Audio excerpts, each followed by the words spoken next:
hemos analizado el fenómeno de las sociedades del conocimiento, así como la sociedad real que nos plantea Castells, y hemos visto cómo la globalización asociada al neoliberalismo ha desembocado en un mundo cada vez más interconectado y de respuesta más veloz ante los procesos locales, pero que tienen repercusión planetaria. Desde el comercio, las comunicaciones, pasando por el lenguaje, la cultura, la tecnología, hasta llegar a las guerras o el crimen organizado de una región del planeta, todos están interrelacionados y por lo mismo susceptibles de supervisión por parte de cualquier otro punto de nuestro mundo. Esto ha generado un avance vertiginoso principalmente de la tecnología y las telecomunicaciones, lo que aceleró un proceso de integración en la mayoría de los países desarrollados de todos sus procesos productivos, así como de sus plataformas tecnológicas en un mismo camino, resultando en una mayor innovación y con ello en un circuito virtuoso que eventualmente desembocará en una sociedad del conocimiento, en donde éste tiene más valor que los productos o recursos llamados commodities tradicionales y que genera una mayor riqueza para los países que están en posibilidad de participar de esta nueva sociedad en red. Es evidente que con las reformas de corte neoliberal, que además de tener un enfoque erróneo sobre las necesidades de una realidad mexicana muy sui generis, han tenido una implementación desastrosa, sobre todo en lo que las responsabilidades gubernamentales de tutela y cuidado de los recursos destinados al rubro educativo se refiere, dando como consecuencia que estemos quedando cada vez más excluidos de ese mundo nuevo del conocimiento. Esto se hace evidente cuando ocurre una contingencia que interrumpe la vida normal de una sociedad, como un terremoto o una emergencia sanitaria como la actual pandemia del coronavirus. Es en este escenario donde pretendo insertar mi propuesta, pues la pandemia ha dejado al descubierto las debilidades y carencias del uso de las nuevas tecnologías en el sistema educativo mexicano, en particular en el nivel medio superior, y de manera sensible en el contexto de distanciamiento social que requiere el manejo sanitario durante la presente emergencia. La mayoría del personal, tanto administrativo como docente, así como los alumnos y sus tutores, tienen poca o nula experiencia en el uso de nuevas tecnologías, y las instituciones educativas carecen también en una amplia mayoría de la infraestructura necesaria para poder implementar el uso pedagógico de las mismas. Actualmente la Secretaría de Educación cuenta con una plataforma endeble en un formato poco interactivo y muy limitado en sus contenidos, que está pensado como una guía o ayuda para el alumno, pero no cuenta con las herramientas necesarias para una verdadera comunicación entre los profesores y sus alumnos, como sí podría serlo una teleconferencia o una sesión colaborativa en grupo. Y esto solo para el nivel básico, dejando de lado, y podríamos decir casi a su suerte, a millones de alumnos y maestros del nivel medio y superior, que si bien es cierto que las universidades del país cuentan con una plataforma de educación a distancia, su capacidad instalada no es suficiente para aguantar la carga de trabajo que representa tener a toda la plantilla de maestros y alumnos interconectados en línea vía internet. Esto además coloca a los bachilleratos y preparatorias en una situación precaria de impotencia e indefensión ante esta contingencia. Basándome en la experiencia de lo realizado en la institución donde laboro, es que propongo las políticas públicas. Como ya se mencionó, nuestro país está inserto en un modelo de sociedad neoliberal, o al menos eso pretende, en el cual la tutela del Estado es cada vez más restringida, sobre todo en lo que al comercio y la economía se refiere. Sin embargo, la educación es un terreno algo pantanoso y el papel del Estado no está debidamente delimitado, así como tampoco el nivel de recursos que debe emplear para poder cumplir con su deber de educar a su población. Esto tuvo como consecuencia que nuestro país haya dejado a la deriva o a los caprichos sexenales de las administraciones gubernamentales la definición del propósito, la misión, los objetivos, las metas, los indicadores, la infraestructura, los modelos pedagógicos, etc., que le permitan cumplir con su obligación en el terreno educativo. Las reformas, a pesar de contener en su texto las obligaciones del Estado y su papel tutelar, siempre lo han hecho de manera general, con pocos mecanismos de contrapeso y supervisión, lo que provoca que sea básicamente letra muerta. Además, el proceso de descentralización que el modelo neoliberal propone tuvo otra consecuencia, los gobernantes de los estados, convertidos en caciques o señores feudales, tomaron la educación y los recursos económicos que conlleva como un botín y han dilapidado de manera funesta ese capital, tanto monetario como humano, llevando a la quiebra a las instituciones educativas, generando con ello también que las escuelas sufran carencias terribles, al grado que hay escuelas que no cuentan con aulas o siquiera sillas o pizarrón. En ese contexto, se ha pretendido calzar a la fuerza las nuevas tendencias de las tecnologías de la información y la computación, las famosas TIC, cuando aún no se cuenta con la infraestructura necesaria ni siquiera las plataformas adecuadas por parte del gobierno para poder contemplar la inserción de millones de estudiantes en la nueva sociedad del conocimiento. Para dar un ejemplo, yo laboré aquí en el estado de Chiapas, en una zona rural, en un sistema de telebachillerato, sin tele, sin electricidad en ocasiones y con libros donados de otros estados, apenas suficientes para quizá la mitad de los alumnos. Aunque el problema se restringe a mi experiencia en la escuela preparatoria del estado número 1 turno matutino de la ciudad de Tuxtla Gutiérrez, Chiapas, este puede expandirse para ser aplicado de una manera general en el sistema educativo estatal e incluso el nacional. El problema principal es la falta de una plataforma virtual o sistemas de apoyo para lograr un aprendizaje eficaz en el contexto de distanciamiento social dentro de una emergencia sanitaria como lo es la pandemia del coronavirus. Dentro de este problema podemos identificar varios puntos. Primero, la inexistencia de una plataforma de educación virtual con capacidad de soportar una carga de trabajo de miles de usuarios al mismo tiempo. La falta de capacitación y experiencia en el manejo de este tipo de plataformas por parte de los docentes, alumnos, tutores e incluso el personal administrativo.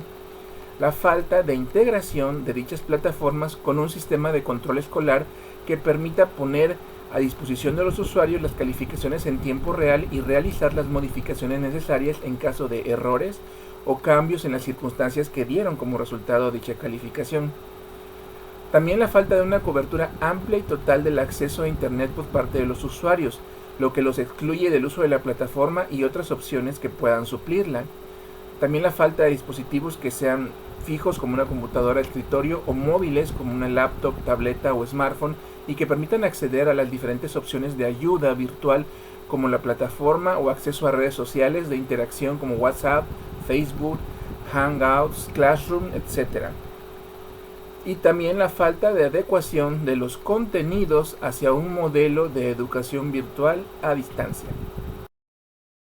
De acuerdo a la evaluación diagnóstica que se realizó al inicio del ciclo escolar, alrededor del 40% de los alumnos carece de una computadora en su casa y casi el 60% no cuenta con impresora en casa o con un servicio cercano de impresión como una papelería o un cibercafé. Sin embargo, cerca del 90% cuenta con algún tipo de acceso a Internet, ya sea vía módem de un proveedor de servicios de Internet, a través de un smartphone o por vivir cerca de un cibercafé. Esto es de suma importancia para poder entender que una pandemia afecta grandemente la capacidad de acceso a una computadora de los alumnos o tutores que permita un uso eficiente de una plataforma virtual normal, y habría que adecuar la estrategia para que en su defecto se usen los teléfonos inteligentes y las redes sociales que ofertan sus servicios gratuitamente en estas modalidades, o hacer un uso mixto e incluso utilizar el servicio de email o correo electrónico para la entrega de tareas o archivos de gran tamaño como videos, fotos, archivos ejecutables, etc., que conllevan un uso intensivo del ancho de banda de la red. Todo esto razón suficiente para preocupar a un gran segmento de la comunidad estudiantil que no tiene idea de qué pasaría de seguir extendiéndose la cuarentena. Esto nos lleva a otro punto, que es notar la gran desorganización que la Secretaría de Educación tiene a nivel de educación media, ya que deja a criterio de cada institución el manejo de la crisis y ello sin una estrategia clara de cómo deberá actuar la comunidad estudiantil para poder afrontarla.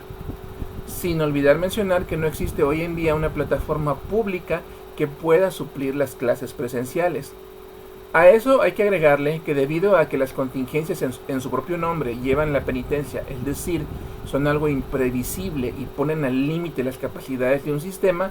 es muy difícil estar 100% preparado para enfrentarlas, pero eso no quita que haya sistemas de emergencia como los que se sugiere, clases virtuales, trabajo colaborativo a distancia, uso de redes sociales, chats, correo electrónico, teleconferencias, videotutoriales, etc., que permitan subsanar las necesidades básicas de aprendizaje. Respecto de los posibles problemas que podría enfrentar la implementación de estos sistemas de emergencia, están los de tipo económico, ya que los usuarios que manejan el Internet en la modalidad de prepago o un plan de renta limitado en el uso de datos tendrán problemas para poder cubrir la cuota de datos a enviar, ya que la mayoría de las clases virtuales y archivos como videotutoriales, exposiciones, imágenes, etc., de uso muy intensivo del ancho de banda, provoca que consuman rápidamente su capacidad de datos y con ello estarían en desventaja frente a los que tienen acceso tipo Wi-Fi vía módem. Otro problema, si se llegara a implementar en zonas rurales o urbanas marginales, es la cobertura de la red, pues en algunos lugares el servicio es deficiente o inexistente. Un suministro eléctrico confiable también enfrentaría la misma problemática. En algunas familias y comunidades también existe la prohibición por motivos religiosos o de tradición de los dispositivos como computadoras, tablets o smartphones. Si el gobierno optara por implementar un plan de una plataforma general para todo el estado o el país, lograría no solo favorecer su imagen frente a la gente, sino también frente al manejo de futuras crisis, y logrando una mejor educación para su gente, ya que integraría de mejor manera a la población a las nuevas sociedades del conocimiento. Si por otra parte optara por dejarle la decisión de a cada institución educativa, tendría que invertir también en infraestructura y servicios, pues requeriría equipar a las escuelas con los equipos suficientes y adecuados para implementar la estrategia que mejor le parezca a cada escuela, desde un servicio de internet para cada alumno con su respectivo equipo móvil de acceso, como los servidores que permitirían soportar la carga de trabajo en la escuela. Eso sin olvidar la impresión de material nuevo con contenidos adaptados al modelo de educación virtual a distancia. En este periodo de contingencia del coronavirus sería ideal el planteamiento de dicha estrategia a la población general y en particular a la comunidad estudiantil de cada institución, pues les permite valorar las alternativas de una manera más urgente y una perspectiva única que sería más favorable a aceptar este tipo de cambios. Respecto de los tiempos de implementación y las posibles fases en que se deba realizar esta propuesta, depende en gran medida de la cobertura que se pretende lograr, es decir, si la estrategia es implementada a nivel nacional o a nivel estatal o local, o sea, una ciudad o pueblo, o por cada institución educativa, lo que plantearía más complejidad para poder ajustar los contenidos a los establecidos de manera general por la Secretaría de Educación. De ser una estrategia nacional, primero habría que esperar que se realice un consenso nacional con una duración máxima de un mes y posteriormente una deliberación por parte de las autoridades educativas y los expertos en la implementación de sistemas virtuales a distancia, que no debería rebasar los 3 meses en los cuales se deberá elaborar la estrategia a seguir. Después de eso, hasta un año en la implementación física de la infraestructura necesaria para su implementación. Luego, más o menos un periodo de un mes aplicado en la capacitación a los profesores, alumnos y demás personal en el uso de dichas plataformas, y entonces sí un periodo de un semestre de ajuste para ver los posibles errores o algún ajuste que requieran los contenidos para poderse aplicar en educación a distancia. Las instancias involucradas pueden variar de entre las siguientes. Estaríamos hablando de que también tendríamos que consensar con Secretaría de Educación Pública Federal, la SEP, la Secretaría de Educación Pública de cada estado, la Dirección de Educación Media o Media Superior dependiendo de cada estado,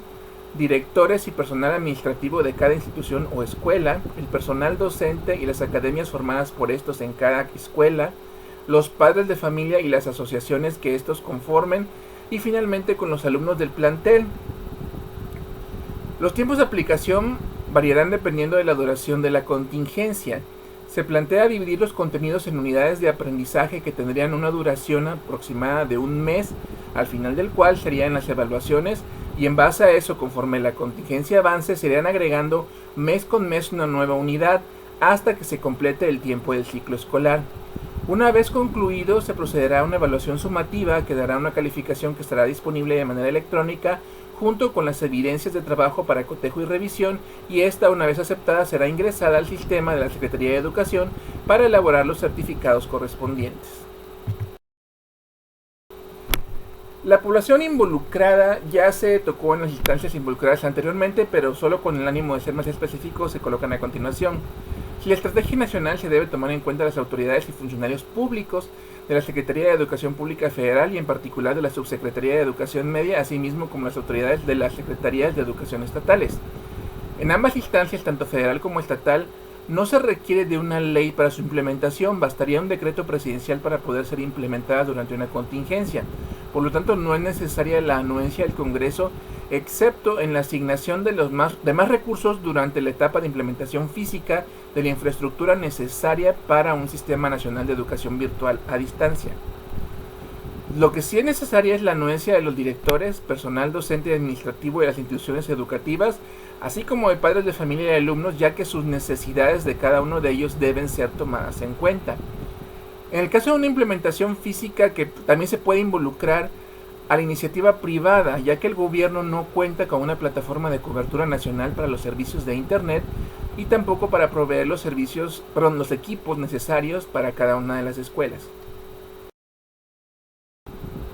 Como puede apreciarse, este tipo de propuestas es muy ambiciosa y de gran alcance si se llegara a adoptar de manera nacional. Sin embargo, a nivel de cada centro escolar puede hacerse uso de las alternativas como las redes sociales, el correo electrónico y apps gratuitas que permiten un trabajo colaborativo a distancia entre los profesores y los alumnos. Esto no deja de requerir una inversión por parte de la comunidad estudiantil, ya que, como se explicó, existen carencias en distintos rubros, tanto de equipamiento, acceso a Internet como la capacidad de datos y el ancho de banda, que debe ser cubierta en algunos casos por la escuela, la sociedad de padres de familia o los maestros. Las contingencias como la pandemia de coronavirus, si hacemos caso a los expertos, como la Organización Mundial de la Salud, serán más la norma que la excepción en un futuro. Y con ese aumento en la frecuencia de ocurrencia de eventos fuera de nuestro control, más vale empezar a prepararnos para afrontar las crisis del futuro. Gracias.